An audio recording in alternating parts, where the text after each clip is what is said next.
የኔ ቸካ ማንም እንዳይነካ አሁን የምነግርህ አደል ፖለቲካ ለኔ ያለ ክብር በብር አይለካ ያው ልንገር በስታይል በቢስካ ጀለስካ የአዲስ አበባ ልጅ እሷ የኔ ቸካ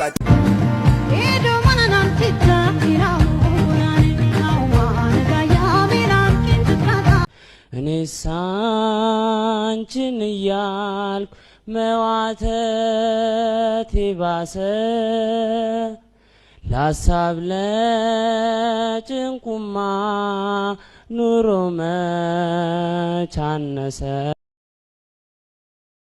ሰላም ጤና ይስጥልን ክብራትና ክብራኔ ቤንጃቲው ቤተሰቦች እንደምን አላችሁ በእያላችሁበት ሁላችሁም ሰላም ሁኑ ዛሬም እንግዲህ እንደተለመደው አሪፍ የሆኑ ቪዲዮዎች ይዤላችሁ መጥቻለሁ እነሱን ያያየን እኔ ሐሳብ አስተያየቴን በዚህ በቀጥታ ለእናንተ አደርሳችኋለሁ እናንተ ደግሞ የኮሜንት ሴክሽን ላይ ሐሳባችሁን እንደ ሁሉ ጊዜው በነጻነትና በጨዋነት ማስፈር ትችላላችሁ ማለት ነው በሚያዝናኑት ንዝናናናል ሐሳብ አስተያየት ደግሞ በመንሰጥባቸው እንወያያለን አብረን ማለት ነው እንደ ሁሉ ጊዜው ለዛሬ መልካም ልደት ምንላቸው ታዳጊዎች አሉ ለረዊና ብርሃነ ለራኬብ ሄኖክ ለዮስቲና ሄኖክና ለሳዶር መልካም ልደት እንዲሆንላችሁ ተመኝተናል እደጉልን ነው ምንለው ለዚህ ቻናል አዲስ ሆናችሁም ካላችሁ ቻናሉን ሰብስክራይብ በማድረግ የቤንጃቲው ቤተሰብ ሁኑ ሁላችሁም ደግሞ እኔ ሄርሴቴን እስካረግ ድረስ እናንተ ላይክ መታረጉበት አፍታ ታገኛላችሁ ላይክ አርጉና እንጀምር ያማን የቱ ያ ዋናው ላቭ ነው ማን እኔ ምረጡኝ ማን ሁሉ ጊዜ ፋን ማን ዋታጓን ጸጉር ቤት ይዘጋል በቆሎ ጥራጥሬ ሁሉ ቬጋን ይሆናል ሳሚጎ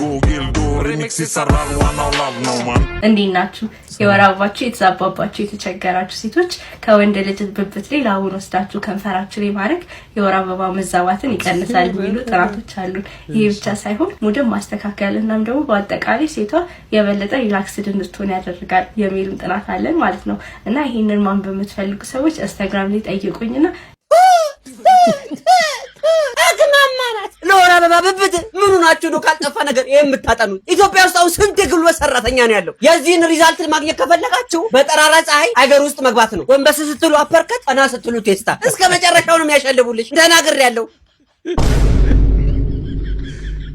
እኔ ተናግሬያለሁ በእጃችን ሰው እንዳይሞት እንዴ በቃ ሴቶቻችን እንደው መንዝፍላውራቸው በመጣ ቁጥር የባሎቻቸውን ብብት ጠረፍ ያደረጉ ይቀቡታል ስሪያ እንዲያዘች ፍየል እያለች ልትል ነው አገር ውስጥ ከገባሽ አይደለም መንዝፍላውራሽ ለመቆም እስከ መጨረሻው ይመጣል ያንዳንዱ እኮ ብቤ አይንሽን አልፎ ሰለብረም ሜዱላው ብሉንጋታችን ሰርንሽን ሁላ ነው የሚነካው ለማንኛውም እንደዚህ አይነት ጥናት የሚያገለግለው ከኢትዮጵያ ውጭ ላሉ ሀገራት ለአውሮፓውያን ለነሱ ነው የሚያገለግለው ሰው ትደፊያለሽ አንቺማ ልዩ ተልኳለሽ የሴቶችን ቁጥር ቀንሺ ተብለሽ ተለከሻል ይደፉ ባፍጥማቸው ባይሆን መንፍቴው ምን መሰላችሁ ባካችሁ አካውንቴ ተመቷል ፎሎ ላይክ ሼር እና ኮፒ ሊንክ ለምታደርጉ እንስቶች በመንዝፍላወር ጊዜ ብብቴን አሸራቸዋለሁ እሷ እንዳለችው በእኔ አታፈጡ ቴንኪዩ ኧረ ተሙ የነዚህ ብሳል አሳማ እየበሉ እንዴ የማይገላቸዋል ቀጥታ ከፖሊሱ አጠገብ ሆና በምልክት ቋንቋ የምትተረጉመዋ ሴት ዳርሊን ሮበርትስ ትባላለች እናም በማጭበርበር ወንጀል ልትታሰር ችላለች ያጭበረበረችውም በቪዲዮ ላይ እንደምትመለከቱት በምልክት የምትገልጻቸው ነገሮች በጠቅላላ ምንም አይነት ትርጉም የላቸውም ያ ሁሉ ጊዜ ዝም ብላ ስትሞጫረቅ ነበር ማለት ነው የፖሊስ መምሪያ ኃላፊውን በምን አይነት ማስረጃ ልትቀጠር ቻለች ተብሎ ሲጠየቅ ከየት እንደመጣች አላቅም መስማት ለተሳናቸው በመተርጎም መተባበር ፈልጋለሁ ስትል ቀጥታን የቀጠርናት ብሏል ደፋር ናት ደፋርም አይናውጣም ጀግናም ምን እንደምንላት ግራ ገባን እኮ አንድ ሰውዬ በቀደም ጫማ ይሰሩ ያለቅሳ እንትን ያማራው ከዛ ደንዋሉ ስንት ደሞዙ ስንት ነው አልኳቸው 5000 ብር አያር እና እንዲ ኑሮ ከብዷቸው ነው 5000 ብር ነው ያው አይኖርም እኮ 5000 ብር ከዛ አንድ ዳቦ አንድ ሻይ ሂሳብ ሰራውላችሁ ሻይ 20 ብር ዳቦ 10 ብር 30 ብር 900 ብር ስንት መጣ ባው 900 ብር ዳቦና ሻይ ከደገሙስ 8 እሺ ከደገሙስ 3 ዳቦ 3 ሻይ ከሆነስ በቀን 8 እንደገና 9 ሲደመርበት 27 2700 ስንት ቀራችሁ ማለት 2300 ምንድነው የሚያደርጉት እኚህ ሰውዬ ዳቦና ሻይ ብቻ በልተው እንጀራ ይበሉ ስላችሁ አዎ ሲሉ ደሞዙት 20000 ብር ነው አልኳችሁ አየህ ሳቅ ሞቱ አረስ እንዴት እንደምንኖር ማንንም ሰው ሂሳብ ስራ እስቲ ትጨለላለ ዝም ብሎ በሆነ ጉዳይ ነው የሚያኖረን እሱ ፈጣሪ የራሱ ጥበብ ሂሳብ ስራ እስቲ አንዳንድ የወር ያገኘው ገቢና ወር ላይ ሂሳብ ስራ እስቲ ኧረ አይመጣው እንዴ ከየት መጣ ብለህ የዘረፍክ ነው እኮ ይመስላል። አይመጣውም በቃ እኔ አንዳንዴ ሰብሰራ ወደ 60 ሺህ ይገባል እንዴ በቃ እንዴት የሆነ ነገር አለ ማለት ነው። አይመጣውም 5000 ብር ደሞዝ እንጀራ እየበሉ እኮ ነው ሰውየው እና እኚህ ሰው 5000 ነው ደሞዛቸው እኮ እግዚአብሔር አለ ማለት ሌላ 20000 ብር ማለት ነው የማያውቁት ታማኝ ክንዳለ። ሙሉ ማየት ከፈለጋችሁ አይቤክስ ላይ ሄዳችሁት እዩ። ታሪፍ ቻናል ነው። አሪፍ ጨዋታዎች ታገኙበታላችሁ። ግን እውነት ነው የተናገረው ነገር አንዳንዱ ሰው ግራ ነው የሚገባው። እንዴት እንደደረስኩ ወር ይላል። በአስማት ነው የምንኖረው ይላል። እውነት ነውና ፈጣሪ እያገዘን ነው እንጂ በዚህ ኑሮ ውድነት ስማኝ ማባ እልካውን እኔ የሚያናደኝ ማለት ነው አንድ ቃል ከተናገርክ የፈለከው ነገር አድርግልሃለሁ። አንድ ቃል ብቻ ተናገር። እኔ ከተናደድኩ የፈለከውን ነገር አድርግልሃለሁ ማለት ነው። እሺ ጀምር። አልገባህም እንዴ? ይልቅ እኔ የሚያናደኝ ማለት ነው አንድ ቃል በለኝና ከዛ እኔ ከተናደድኩ የፈለከውን ነገር አድርግልሃለሁ ነው ጨዋታው። እሺ ይጠበቅኩ ነው አንድ ቃል አይደል? አዎ እሺ በላ አትልም እንዴ ማለት አንድ ቃል በለኝና እኔ ከተናደድኩ የፈለከው ነገር አደርግልሃለሁ። እሺ አልኩሽ እኮ በላ ታዲያ።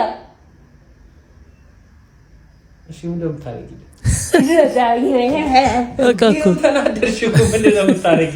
ክቡራትና ክቡራን አዲስ ቻናል ከፍቻለሁ።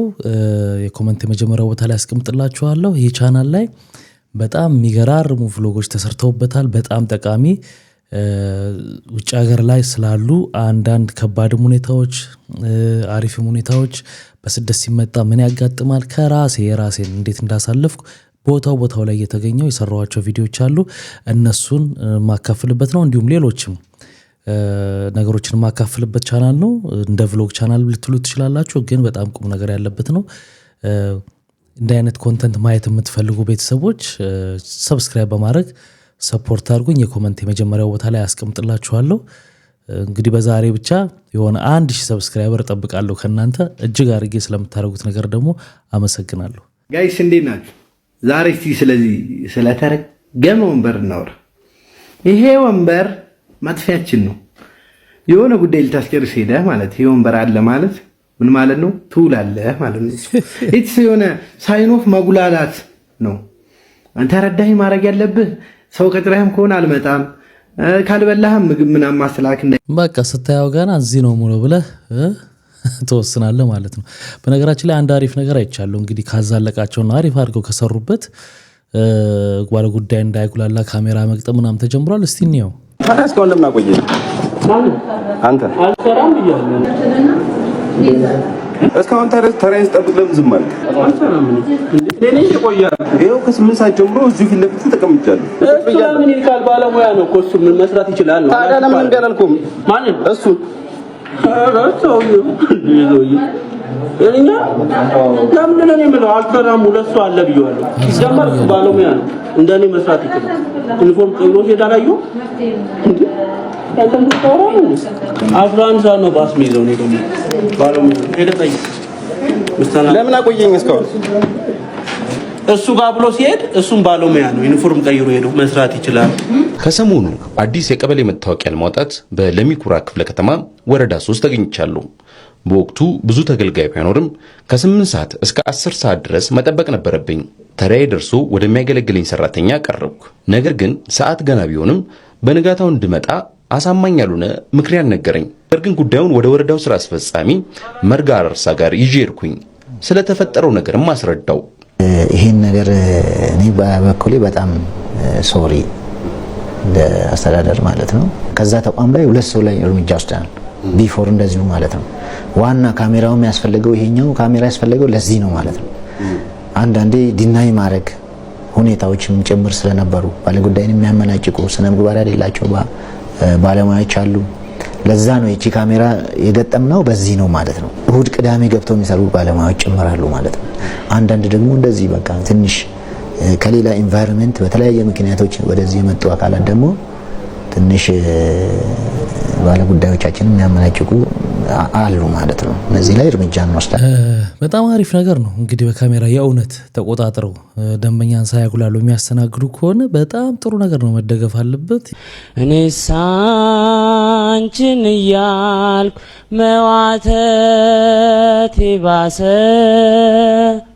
ላሳብ ለጭንቁማ ኑሮ መቻነሰ ወት ነቅጾ ጸና ሐዘኔም ወረደ ተቀትሎ በሐሳብ ነጎደ አሳው ተከማይቶ ያለ ማስከሪያውን ይዤ እኔስ አንቺን እያልኩ ይገርማል ቀረውኝ ፈዝዤ አሳው ተከማይቶ ያለ ማስከሪያውን ይዤ እኔስ አንቺን እያልኩ ይገርማል ቀረውኝ ፈዝዤ አቤቱ የሰው ልጅ ጽናቱ አቤቱ ትግስቱ ብርታቱ። እኔ መቼም የመከራውን ኃያልነት አንተ ላይ ሙሉ በሙሉ አይቻልም። ቀላል ተንከራተተ። በጣም የበዛ መከራ ነው መቼም። ኧረ የመጨረሻ ከነ ክሊፑን ያቀረበው በስማ ጎተተው እኮ ልባችንን። አሁን እኔ የመጣሁት አይዲያ አለኝ። አይዲያ ይዤ ነው። ምንድነው አይዲያ? ዘፈን ነው፣ ግጥም ነው። እሺ። እና አሁን ግጥሙን አቅርብ ካላችሁ ግጥሙን ላቅርብ።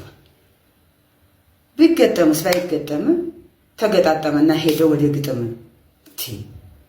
ዘፈን ዘፈኑ ተዘፋፈኑ አሉት ተዘፈኑ። አይንህ መጣ ወዳይ እንዴ ምን ለማለት ምን ሊከስብ ስነገር እንጃ እንዴ ምን ለማለት ፈለገህ? እሱን አየኸው እስከዛው አለና ለርቺ ምን ተብሎ ተፈጠረች? ገጠመው አለ አስገጣጠመ፣ ደበረ አለ አስደበረ። አዎ ነው ባይኔ ላይ መጣ በብረቱ። እንዴት ብለህ ተሻገርከው መንገዱን ብረቱን? ዘፈኖች ነበሩ በሽልቻ ሙሉ፣ አንዷን ስነካት ሁሉም ብትንትናሉ። ቻው በቃ ልጆች። ጣሊያን ምን ይላል? ኖንቼ ፓሮላ ይላል። ቃላት የለኝም ማለት ነው። አስቴር ምን ብላ ዘፈነች? አንተ በጣም ቆንጆ መሳይ ቀይ ማሳ። በጣም ቆንጆ አሳ የሚመስል ሰው። ስለዚህ ቁንጅና በምንድን ነው የሚለካ? ቀይምና አሳ የሚመስል ሰው። አስቡት ራሱ ስንት አይነት አሳ እንዳለ። እባብ ሽማግሌንስ እንዴት ተነትኘዋለሽ? ቲክቶከሮችና ዩቱበሮችን መንግስት ግብር ሊያስከፍል ነው። መንግስት በአዲሱ መመሪያ መሰረት በቲክቶክ እና በዩቱብ ፊልም፣ ሙዚቃ፣ ፖድካስት፣ የሜትር ታክሲ አገልግሎት እንዲሁም ደግሞ በድረ ገጽ የሚለቀቁ መጽሐፍቶች አጠቃላይ በዲጂታል መንገድ ገቢ የሚያገኙ ሰዎችን ታክስ ሊያስከፍል መሆኑ ተሰምቷል። ስለዚህ ከአሁኑ ዝግጅት አድርጉ። መልካም ቀን። ፎሎ ማድረጋችሁን እንዳትረሱ። ዜና ያስታቀኝ ከአሁኑ ዝግጅት አድርጉ። ምን ዝግጅት ያስፈልጋል? ያው መክፈል ነው በቃ። እኛ ሀገር የለም መሰለኝ። በዚህ በውጭው ዓለም ግን በጠቅላላ በዲጂታል ገቢ የሚያገኝ ሰው ጠቅላላ ያው በባንኩ ሲስተም ውስጥ ስለሆነ የሚያልፈው አመታዊ ታክስ ግዴታ ይከፍላል። ያው ኖርማል ነው ማለት ነው። መላኩ ተፈራ ሲባል ታውቃለህ አይደል? የጊዜር ታናሽ ወንድም መላኩ ተፈራ ጋር ተገናኝተናል። አንድ ግቢ ላይ ታስረናል። እሺ። እነዚህ ደርጎች ጋር ታስረ ያለው ዞን 4 ላይና እሺ እኔ እንዳልኩ ፊክሽኑን ማነባለው። መላኩ ተፈራ ይሄን ነው ማቀው። መላኩ ተፈራ የጊዜር ታናሽ ወንድም ነው። መላኩ ተፈራ እስር ቤት ያገኘው መላኩ ተፈራ ግን ምድራችን ላይ ለሀገር መሪ ብዬ የምመኛቸው አይነት ፐርሰናሊቲ ነው ያገኘው። እውነትህን ነው። በስነ ምግባር ከፍታ ላይ እስር ቤት ውስጥ ነው 3 ዲግሪ ነው የወሰደው ሰውዬው። ዋው!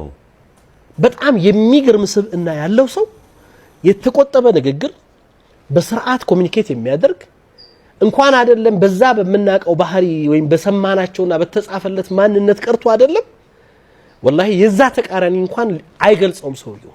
በጣም ይገርማል። ሌላ ዓለም ውስጥ እስር ቤት ውስጥ ነው 3 ዲግሪ መውሰድ። በዛ አይነት ራሱን መገንባት ማነጽ፣ በጣም በተለየ ሁኔታዎች ውስጥ ማለፍ እኔ በጣም ተአምር ነው የሆነብኝ። ይገርማል በጣም ሳቀውም ሳገኘውም ስተዋወቀው በግልጽ ምን የነገርኩት እኔ መላኩ ተፈራን ያው እኔ ማቀ በመጽሐፍ ነው። እውነት ነው። የጊዜ ታናሽ ወንድም ስትባል ነው ማቀ እንደዚህ ያልከው እና ማቀ እና ዛሬ የማየው መላኩ ተፈራ ግን ሌላ መላኩ ተፈራ ነው። እና ይሄ እንደዛ አይነት እስር ቤት የራሱ የሆነ የሚፈጥራቸው ሰዎችን ብዙ አይነት ሰዎች በተለያየ ማንነት ውስጥ ያልፋሉ። አንዳንድ ጊዜ ለዛ ነው ብዙ ጊዜ እስር ቤቱን አሳምራችሁ ስሩት ይባላል አይደለም? በኢህአዴግ ዘመን ምናልባት ማን እንደሚገባበት አይታወቅም። ግጥሙን በደንብ አስታውሰዋለሁ ሲባል ማለት ነውና መላኩ ተፈራ የእግዚአብሔር ታናሽ ወንድም የዛሬ ማርልኝ የነገን አልወልድም ይባል ነበር። ግን ሰው ይለወጣል። በቃ ለምስኪን ሰው የሚሆን የሬታ ሳጥን አለ ለሁሉም አይደለም። እሺ ይኸው ይሄኛው አለ እሱ እቺ ያለች 70 ነች። ይሄኛው 70 ነው 70 ሺህ ነው። 70 ቁመቱ ነው 70 ሺህ ብሩን ነው አይደል ፈለከው? ዋጋው 70 ሺህ ነው። ይሄኛው 70 ሺህ ይሄኛው ደግሞ 250 ነው። ይሄኛው ማለት 300 ከ95 አደረግልሃለሁ። ይሄ ዋይፋይ አልገባህም ወንድሜ ና ጋብል ይወል ሰውየው የሚበላው አጥቶ ነው የሞተው። በ70 ሺህ አይቀበርም ያለው ምን ምስኪን ነው። በቃ እንዲሁ በቃ ይሄው 50 ላድርግልህ። ችኛው አለ 50 እንዴ ችግርን ስለነገርከኝ ነው። ችኛው በ50 ወሰዳት። በ50 ወሰዳት። በቃ ምግብ አለው ውስጡ። እባክህ እኔ የመጣሁት ለምን መሰለ የሚከራየላችሁ ሚከራይ በቃ ወስደን ምስኪን ነው ሰውየው ሰው አጥቶ ምን አጥቶ ነው የሞተው።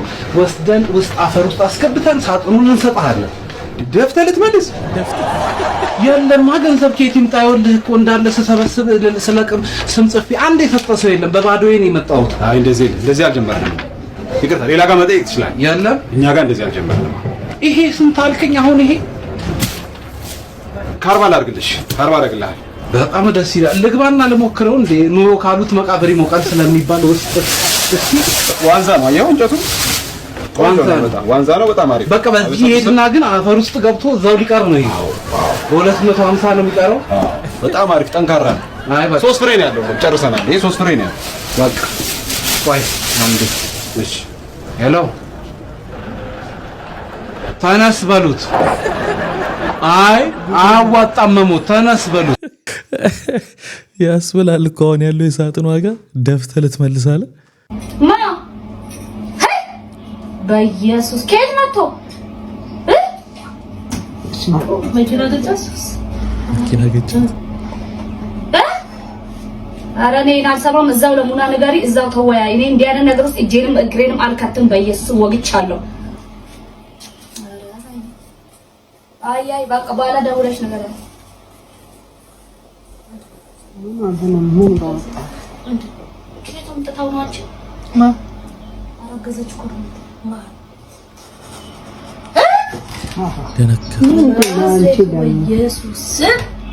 በኢየሱስ ወጋው አሁንቺ ደግሞ ምንድነው? ልጅ ነው ጸጋ ነው ምንድነው?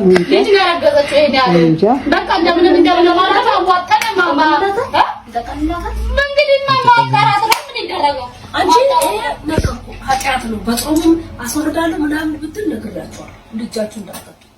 ይሄ ራስ ማጥፋት ይሻላል። ታከተሰም እንደምን ማዋጣሽ ነግሬሻለሁ። ማሳደግ ነው እዚያ ውስጥ አትግባ።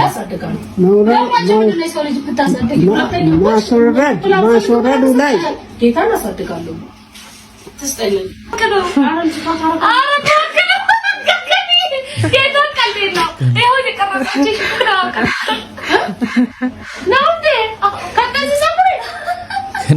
መስኪን በቃ ይሄን እኮ ስታየው ነው እንደገና የሆነ ነገር ተስፋ የምትሉትና ትውልዱን ያሳድጋሉ አሉ። በጣም ደስ ይላል። ወይዘሮ ፋናዬ አሁን ይሄ 8 ሚሊዮን ብር የሚያወጣ ቤቶን ለመቅዶኒያ ይሁን ብለው ሲሰጡ እርሶ የት ይኖራሉ? እኔ ነግሬዋለሁ። እዛው እየኖርሽ ትጦሪበታለሽ ብሎኛል። እኔ ጊዜ ይኖረኛል እግዚአብሔር እስካለ ጊዜ። እኔ ከመለኮስኩ በኋላ ከተማ ውስጥ መኖር አልፈልግም። ወደ እስራኤል ሂጄ እዛ መኖር ፈልጋለሁ። ያንን እሱ ሸጦ ቤቱን ያሞላላበታል፣ እንደፈለገ ማድረግ ይችላል። ይሄ ቃሌ ነው። ቃሌ እንዲጸድቅ ነው አንተ ጋር መጥቼ እንትን ያልኩት። ይሄ ምንድነው? ይሄ ገንዘብ አይደለም። እኛ ነገ ጥለነው እንሄዳለን።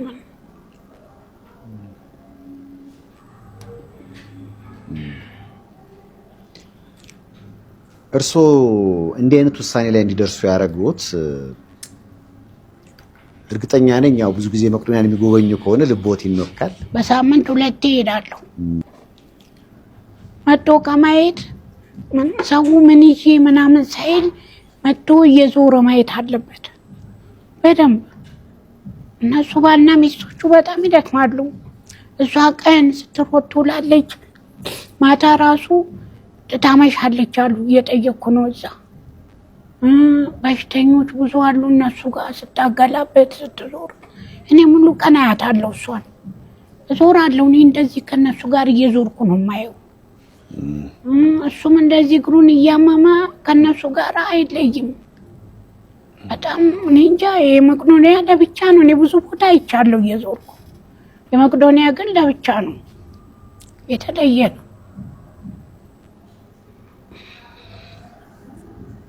እግዚአብሔር ይርዳቸው። እንግዲህ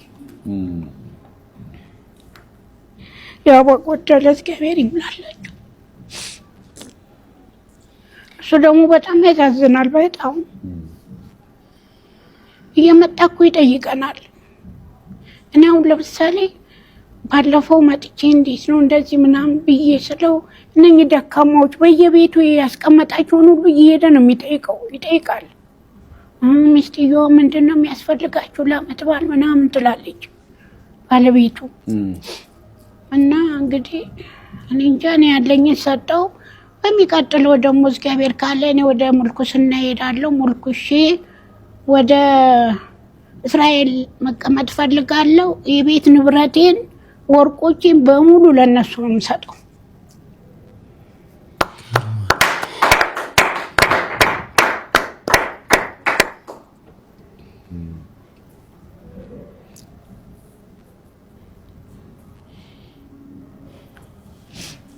ይገርማል። እንዲህ አይነት ልቦና ያላቸው ኢትዮጵያውያን አሉና በጣም የሚገርም ነው። በቃ መመረጥ ያስፈልጋል። ለመስጠት ራሱ መመረጥ፣ ያ ማለት አልተመረጥኩም ብሎ እንዳንሰጥ ንፉግ እንሆን እያልኩ ሳይሆን በቃ አንዳንድ ሰው ሲሰጥ እስከ ጥግ ድረስ ነው። እድሜ ስንት ደረሰ? ቅድም የፈራሁ ጥያቄ ነበር።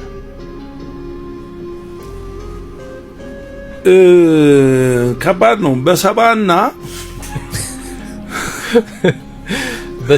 በሰማንያ ነው። በ65 ዓመት መካከል ነው ያለሁት። ስለዚህ ወደ 70 ይጠጋል፣ ወደ 65 እንደፈለክ አድርገው አንተ። ይሄንን ላንተ አሳይመንት በሰጥህስ አንተ ተፈላስፈህ ድረስበት። ተመልካችም የሚለውን ይበል። በ70 እና በ65 መሃል ነኝ። እንደ ሁሉንም ነገር ሙጥጥ አድርጎ መሄድስ ደግ ነው ወይ? ጨዋቴ ጠሪ የዘፈኖቼ ባለቤት እሱ ነው የበሬዎቹ ገበሬ፣ እሱ ነው የባህሬ አባወራ፣ እሱ ነው ጆሮ ውስጥ ጥፍር አለ ይሞነጭረኛል፣ አፍ ውስጥ እጅ አለ ይዳብሰኛል። እንዳያችሁት ነው ጃኒ ላይ የተሰራው። ጃኒ በፊት አክቲንግ ተወዳድራ አሁን ደግሞ ከእንደገና ቫይራል የወጣ ማለት ነው። ባይዘዌ ባለፈው ታሪክ ማላገጥ የኢትዮጵያዊ ባህሪ ነው ባይዘዌ። በእርግጥ ጃኒም የትም አልደረሰችም፣ ፈመሰች እንጂ ያው ምንም ጠብ ያደረገችው ነገር የለም ለዚች ሀገር። ግን ወደ ዋና ጉዳይ ስመጣ አሁን ኢቢኤስ ላይ ያያችሁት ፕሮግራም ምን ይባል መሰላችሁ? የክሬቲቪቲ ኳሻኮር ይባላል። ይሄ በቃ አዲስ ነገር መፍጠር ሲያቅትህ የሚሰጥ ብር አለ፣ የሚከፈል ብር አለ፣ በሱ ለሽ ብለህ ትተኛለህ። ክሬቲቪቲ ዜሮ ይከፈላል። ምክንያቱም ቴሌቪዥኑ አንዴ ስለፈመሰ ሰዎች ስለሚያዩት ቢመጣም አይጎዳም። ነገር ግን የሆነ ቀን ተወዳዳሪ ሲመጣ ኢቢኤስ ከገበያ ሊያስወጣው ይችላል። ይሄ ደግሞ የማኔጅመንት ችግር ነው እና የክሬቲቪቲ ኳሻኮር ያለባቸውን ሰዎች ከድርጅታችሁ ውስጥ አስወጡ ገምግማችሁ። እኛም አንድረቅ። ቴሌቪዥን ጣቢያ አለ ሀገር አቀፍ በጣም ብዙ ሰው የሚያዩ ብለን እንኳን ለሰዎች ስንነግር እስቲ ብሎ ሲገባ ሰዎች እንዳይደነግጡ። በነገራችን ላይ አንድ ቲክታከር አብዛኛውን የኢቢኤስን ቴሌቪዥን ፕሮግራም አንድ ቲክታከር የሚያቀርበው ይበልጧል።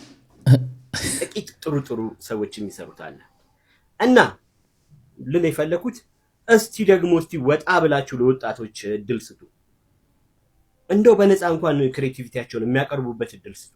አይታወቅም እንደሚፈጠር። እስቲ ቴሌቪዥን እንደውም ይሄን ፕሮጀክት ልስጣችሁ።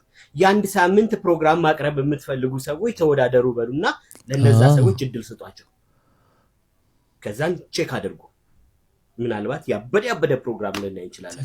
ኢቢኤስ አራ እውነት ነው። አሪፍ አይዲያ ነው የሰጣቸው።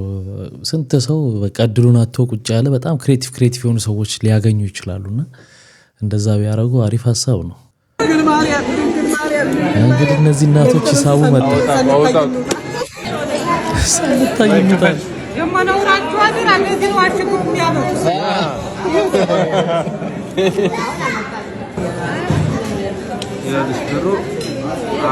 1370 ወሸታ አዘነኝ ቅጠል በልተህ ቅጠል በልተህ ተገለጥ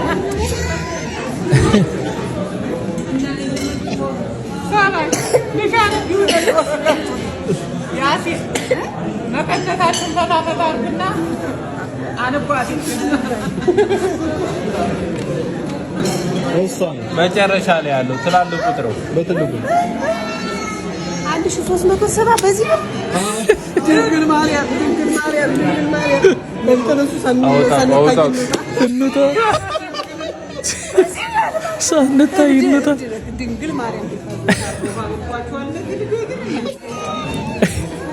አንድ ጉራሽ እንጀራ በሌለው ክቡራትና ክቡራን በድጋሚ ለማስታወስ ያክል ነው ብዙ ፕሮግራሞች ተቀርጸው የተዘጋጁ ኤዲት ሆነው ቁጭ ያሉ አሉ። እነሱን ለመልቀቅ ትንሽ ግን ሰብስክራይበሩ ቢሞላልኝ አስቤ ነው። ስለዚህ የኮሜንት የመጀመሪያ ቦታ ላይ ሊንኩ አለ፣ እየገባችሁ ሰብስክራይብ አድርጉኝ። ዛሬ እስቲ የተወሰነ ነገር አያለው ብዬ ተስፋ አደርጋለሁ።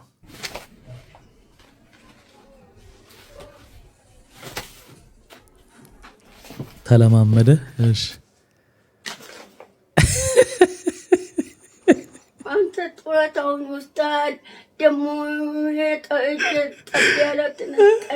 ምን ወሰድኩ? አረኛ ወሰድኩ። ጡረታውን ወስደህ የለ አሁን ምን ወሰድኩኝ? ሄሎ አንተ ሰው አይናፍቅህም አይደል?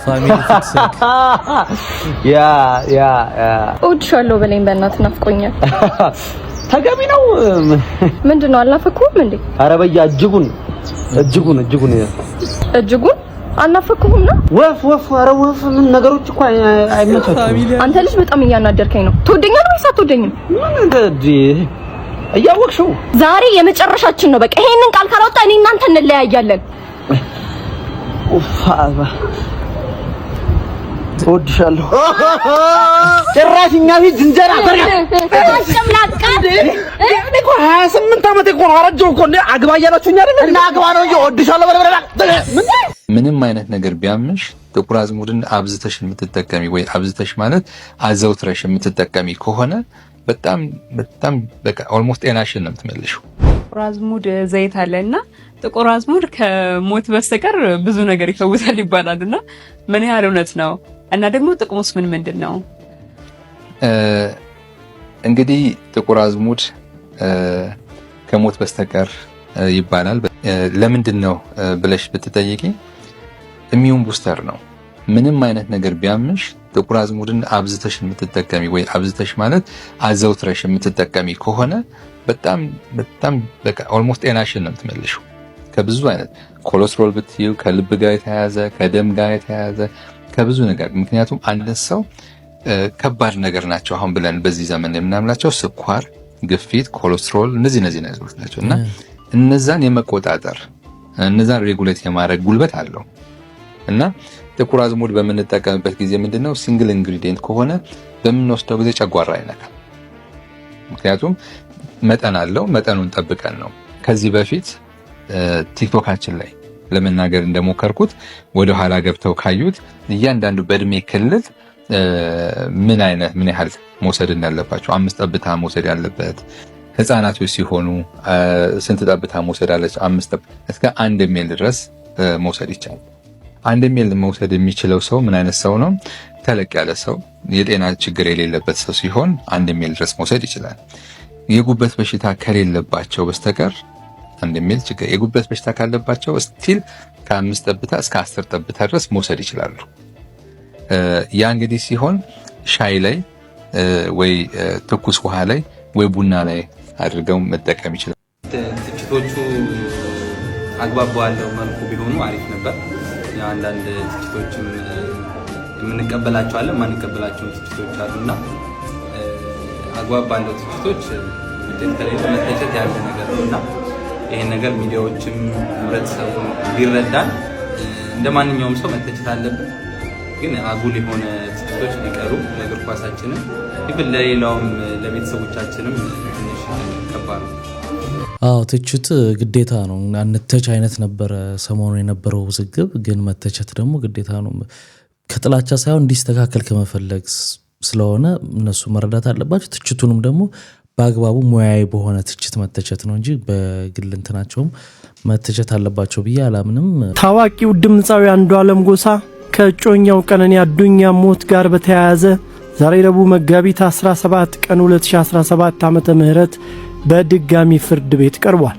ቀነኒ አዱኛ መጋቢት 1 ቀን 2017 ዓመተ ምህረት ሌሊት 10 ሰዓት አካባቢ ከእጮኛው አንዱዓለም ጋር በሚኖሩበት ለሚኩራ ክፍለ ከተማ ወረዳ 3 ልዩ ቦታው ሰንሻይን ቤቶች ፊት ለፊት ከሚገኘው ውዳሴ ህንጻ 5ኛ ፎቅ በረንዳ ላይ ለጊዜው ምክንያቱ ባልታወቀ ሁኔታ በመውደቋ ህይወቷ ማለፉን ምርመራውን እያጣራ የሚገኘው አዲስ አበባ ፖሊስ ኮሚሽን ገልጾ ነበር። ፖሊስ ሟች ቀነኒ በወቅቱ ህይወቷ ሲያልፍ በቤት ውስጥ የነበረውን አንዱዓለምን በቁጥጥር ስር በመዋል ምርመራ እያደረገ ይገኛል። ድምፃዊው መጋቢት 3 ቀን በፌደራል የመጀመሪያ ደረጃ ፍርድ ቤት አራዳ ምድብ አንደኛ ጊዜ ቀጠሮ ችሎት ቀርቦ የነበረ ሲሆን ፖሊስ ለተጨማሪ ምርመራ 14 የምርመራ ቀናት ይሰጠኝ ሲል ጥያቄ አቅርቦ ነበር። የአርቲስቱ ጠበቃ በበኩላቸው ደንበኛቸው ቋሚ አድራሻ ስላለው በዋስ ወጥቶ ሐዘኑን እንዲጨርስና ፖሊስ በፈለገው ጊዜ መቅረብ እንደሚችል በመግለጽ የዋስትና መብቱ እንዲከበር ጠይቀዋል። ፍርድ ቤቱ ግን የዋስትና ጥያቄውን ባለመቀበል ለፖሊስ 14 የምርመራ ቀናትን ፈቅዷል። በዚህ ቀጠሮ መሰረት አንዱዓለም ዛሬ መጋቢት 17 ቀን ችሎት ቀርቧል። ፍርድ ቤቱ በዛሬው ውሎውም ፖሊስ በተሰጠው የምርመራ ጊዜያት ውስጥ ምን እንዳከናወነ እንዲያብራራ የጠየቀ ሲሆን መርማሪ ፖሊስም በተሰጠው ጊዜ የአስክሬን ምርመራ ውጤት መቀበሉን፣ የወንጀል ስፍራ በመሄድ መረጃ ማሰባሰብ ስራ መስራቱን፣ የ13 ሰዎች ቃል መቀበሉን፣ የሟች የቀደመ የሕክምና ታሪክ የሚገልጽ ማስረጃ ማምጣቱን እንዲሁም ሟች ወድቃ ህይወቷ ባለፈበት ስፍራ የተገኘ የረከቡት ምንጣፍ ለፌደራል ፖሊስ ፎረንሲክ ምርመራ ቢሮ መላኩን ገልጿል። ፖሊስ አያይዞም በቀጣይ ሌሎች ወሳኝ የሚባሉ የምርመራ ስራዎች እንደሚቀሩ ጠቅሶ ለዚህም ተጨማሪ 14 የምርመራ ቀናት እንዲፈቀድለት ጠይቋል። የተከሳሽ ጠበቃ በበኩላቸው ፖሊስ የጠየቀው ተጨማሪ የምርመራ ጊዜ መፈቀድ እንደሌለበት በመጥቀስ ተከራክረዋል። የአንዱዓለም ጠበቃ ደንበኛዬ በሟች ህይወት ማለፍ ላይ ምንም አይነት ድርሻ የለበትም፣ አብሯት ከመኖር ውጪ በደንበኛዬ ጥፋት መሞቷን የሚያሳይ ነገር የለም፣ ባለፈው ቀጠሮ የምርመራ ጊዜ የተሰጠው የአስክሬን ምርመራ ውጤት እስኪመጣ በሚል ነበር። ስለዚህ ደንበኛዬ ለእስር የሚያበቃ አንዳችም ተጨማሪ ማስረጃ ስለሌለ በእስር ላይ ሊቆይ አይገባም፣ የዋስ መብቱ ይፈቀድለት ሲሉ ተከራክረዋል። መጨረሻውን እንግዲህ የህግ ሂደቱ ምርመራው ሲጠናቀቅ የምንሰማ ይሆናል። 460,000 ፎርጂድ የትምህርት ማስረጃዎችን በመመሪያ ደግፎ ህጋዊ የማድረግ ስራ እየተሰራ ነው ይላል ዜናው። ምክንያት ደግሞ በአብዛኞቹ ፎርጂድ የትምህርት ማስረጃዎች የፖለቲካ አመራሮች በመሆናቸው ሙሉን ዜና እንዲህ ጉድ የሚያሰኘውን ዜና ከታች አስቀምጬላችኋለሁ። የመሰረት ሚዲያ ነው። አንዳንዶቹን ነገሮች ግን እኔ ልንገራችሁ። ከ2016 መስከረም ወር ላይ ኢቢሲ 500,000 ፎርጂድ የትምህርት ማስረጃዎች አሉ የሚል ዜና ሰርቶ ነበር። ከሰሞኑን የሚኒስተሮች የእውነት ሐሰት የተሰኘ የጨዋታ ፕሮግራም ቴሌቪዥን ላይ ሲተላለፍ ነበር። እዛ ላይ የትምህርት ሚኒስተሩ ዶክተር ብርሃኑ ነጋ ቀርበው 40,000 ብቻ ፎርጂድ የትምህርት ማስረጃዎችን ነው ማግኘት የቻልነው ብለው ተናግረው ነበር። መሰረት ሚዲያ ከትምህርት ሚኒስተር ምንጮች ያገኘው ባለው መረጃ ደግሞ 460,000 ፎርጂድ የትምህርት ማስረጃዎችን በመመሪያ ደግፎ ህጋዊ የማድረግ ስራ እየተሰራ ነው፣ ዝግጅት እየተደረገ ነው የሚል ዜና ዛሬ ሰርቷል። በጣም የገረመኝን ደግሞ አንድ ነገር ልንገራችሁ። ራሱ የትምህርት ስልጠና ባለስልጣን ከ1995 እስከ 2014 ድረስ በግል ኮሌጆች ከተሰጡ 1.1 ሚሊዮን የትምህርት ማስረጃዎች መሃል 100,000 ፎርጂድ ነው የሚል መረጃን አውጥቶ ነበር። ታዲያ አሁን የፖለቲካ አመራሮች ፎርጂድ የትምህርት ማስረጃ ስላላቸው በሚል ትምህርት ሚኒስቴር 460,000 ፎርጂድ የትምህርት ማስረጃዎችን በመመሪያ ደግፎ ህጋዊ የማድረግ ስራ እየሰራ ነው። ይሄ ጉዳይ እኔ ትንሽ አስገርሞኛል። ሙሉን ከታች አስቀምጬላችኋለሁ። ዘገባው የመሰረት ሚዲያ። ምን ማስገረም እብደት ነው እንጂ የማይሆን ነገር እንዴ! ወደፊት እንዴት ሊሆን? ምን አይነት ስልምምር ነው? ምን ትላላችሁ እናንተ? እንደዚህ አይነት ነገር ትክክል ነው?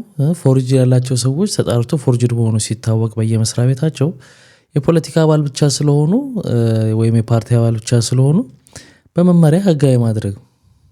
ይህንን ከባድ ጥምረት ተመልከቱት። ድምፃዊት ኩኩ ሰብስቤ ደጃዝማች የተሰኘ አዲስ አልበም በራሷ ዩቲዩብ ቻናል እና በሁሉም የዲጂታል መተግበሪያዎች ወደ አድማጭ ልታደርስ መሆኑ ተሰምቷል። የድምፃዊ ኩኩ ሰብስቤ 8ኛ አልበም የሆነው ደጃዝማች አዲስ አልበም 11 ሙዚቃዎችን የያዘ ነው። አልበሙ ስመጥር የሆኑ የሙዚቃ ባለሙያዎች የተሳተፉበት ሲሆን ከ11ዱ ሙዚቃዎች 8ቱ በከያኒ ቴዎድሮስ ካሳሁን ወይንም ቴዲ አፍሮ የተሰራ ነው ተብሏል። በዚህ አልበም ቴዎድሮስ ካሳሁን እና ኩኩ ሰብስቤ አቀንቅነዋል ተብሏል። አብዛኛው ሙዚቃ አቢል ጳውሎስ አቀናብሮታልም ነው የተባለው። የሚገርም አልበም እንደሚሆን ተስፋ እናደርጋለን። በጣም የሚገርም ነው እንዲሁ ሳስበው ገናና ከዚህ በፊት አብርሃም ወልዴ ተናግሮ ነበር፣ የባላገሩ ቴሌቪዥን አዘጋጅ ማለት ነውና ምን ብሎ ነበረ? እኛ ሀገር በጣም እንደዚህ ኮላብሬት አድርገው አይሰሩም ዘፋኞች እና እስቲ ሞክረናል ብዙ ጊዜ አለ። እሱ ሞክሯል። ታስታውሱ ከነበረ ጎሳይና ኤፍሬምን እንደዚህ እያደረገ እያቀናጀ ሞክሯልና በጣም ከባድ ነው አለ። በጣም ከባድ ነው። ኢጎ ስላለባቸው ዘፋኞቹ ለማቀናጀት በጣም ይከብዳል አለ። ሁል ጊዜ ምኞት ያለ ሀመልማልና አስቴር አንድ ላይ ቢዘፍኑ አላር እንደዚህ በጣም የምትሏቸው ቴዲና ኤፍሬም ምናምን እንደዚህ ብቻ አላር እና ይሄ የሚገርም ስራ እንደሚወጣ ይታወቃል። ግን ሁሉም በየራሱ ስለማይስማማ ከባድ ነው ብሎ ነበር። ይሄኛው ደግሞ እስቲ እንግዲህ ማሳያ ነው። እስቲ በጣም አሪፍ እንደሚሆን ተስፋ እናደርጋለን። ያናስገባም ሰርገኛ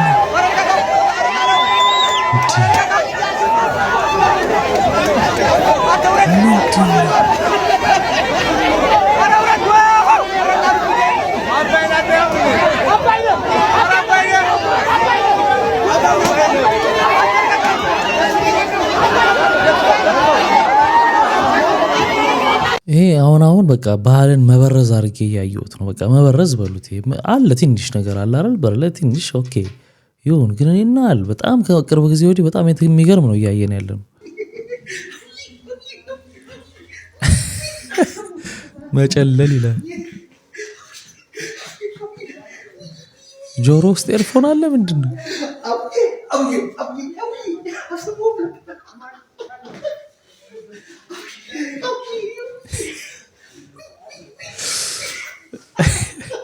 ሰው ጨልሏል።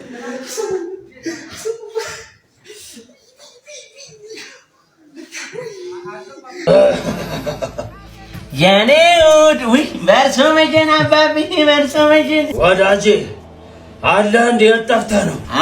ጠፋሁ። በቃ እኔም መቆመሩ ምናምን ሰለቸኝ፣ ምንም አልሳካ ሲለኝ ተውኩት። እኔ እንኳን ተስፋ አልቆርጥ ብዬ እስካሁን ድረስ አልተውኩም። እርሶ አልተውም እስካሁን? ትናንትና ብራዚል ታሸንፋለች ብዬ አርጀንቲና አስበላችኝ እንጂ። አይ አባብዬ እርሶ እኮ አይችሉም። እርሶ ጠቅላላ ተጫዋች በቁንጣ ነው የሚገባው ብለው ራሱ ቢገምቱ በቱታ ገብቶ ይጫወታል። ምንድን ያልከው? ተናናቅን አይደለ? አስፈሳሃለሁ፣ አስቀዝንሃለሁ። ሌላ ታዲያ ምን ይችላሉ? ግምግሙን ነው የሚችሉት። ምን አልክ? አይ ወደዚህ ነው በሉ። ሰላም አሉ። በዚህ ሰላም ነው በልዬ። ቆይ ጠብቀኝ። ዴባ ወይ ምን ሆነሽ? ባክቦል ላይ ሙድ ያዙብኝ እኮ በእናትህ። እንዴት ፍየል ዴሊቨሪ እናደርጋለን አይደል? እና ይሻልኩኝ። አካውንታቸውን ላኩልኝ። ተስማሚ ላኩኝ እና እንዲያው ነህ ብዬ ደውላቸዋለሁ። ዘግተውብኝ ማለት ነው በቴክስት አድራሻን ሰተናት አልጠብቃትም።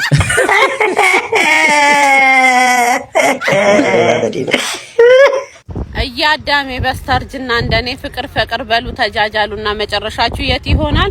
ሰያል የለበት ጫካ ራሳችሁ ፍለጋ። ደግሞ እኮ ቁስል የሌ እንጨት የምትሰዱትስ ነገር ማዘርዬ፣ ምነው በስተርጅና ፈሎቦት እረፉ። በሰማችሁ ኖሮ ደግሞ እንደዚህ አትበሉኝ። እኔ እኮ ገና ልጅ ነኝ ማሮቼ፣ ተው። እኔም ለእናቴ የሚጡ ነኝ። እኔ ደግሞ ምን ላርግ? ጥፋተኞቹ እነማን? ቱርክ ፊልሞች ሮማንሲ ናቸው። ከመኪና ሴቷ ተናዳ ወርዳ መኪናውን ስትወረውረው እዝል አድርጎ ስትሮጥ እሷ እዝል አድርጎ ያስገባታል። እንደዛ መሰለኛ። የምር እንደዛ መሰለኝ። ከዛን ቲክቶክ ላይ እንትን ሮማንሲ ሲሰሩ ለካ የእውነቱ ሌላ ነው። የዱባዩ ከተለየ ብዬ ነበር። እኔ ነኝ ያየቀጣ ወይ ሁለተኛ ፍቅር ይስካካ ፍቅር ይጽፉ አው ተጽኖን ያየሁት እኮ ልም ያለ በረሃ ላይ ቆመሽ እዚህ ጫካ ውስጥ መጣው ስትይ በቃ ገባኝ እኮ አንቺ ጉዳይ።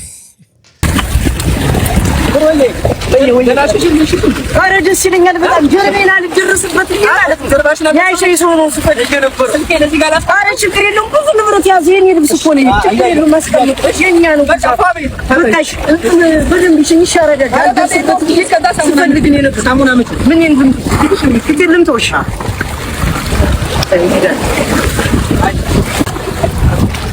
ብራዘር እንቺ እሺ ጀርቤን ብራዘር ያራዳልሽ እሺ ጀርቤን እንኪ ሳሙና ብራዘር ለትጎን ይልሽ